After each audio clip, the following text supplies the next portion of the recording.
दीवाना है ये मन, क्यों पागल है धड़कन, क्यों तुझ पे मुझे प्यार आया है।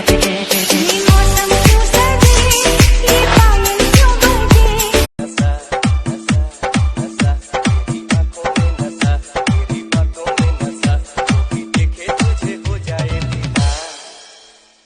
बड़ा जालीदार तोहार सामने तू आई हा जानी तू न जाई हा घुंघटा उठाई हा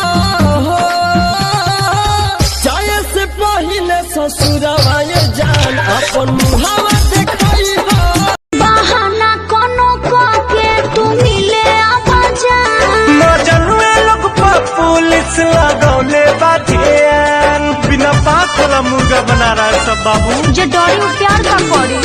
बहाना बोला ना अरे बुसट के बादाम कहाँ गिरल बा टूट के आवतार मजा राजा कवना से लूट के रोहे पायली जग जुलिया हो दादा लॉकडाउन खुलिया कब जी, अरे कब जी, अरे कब जी। अरे कबो ना जी, हमर मौगी खेलत बिया पबजी, हम तो दुनू बेरा काटा कानी सब्जी।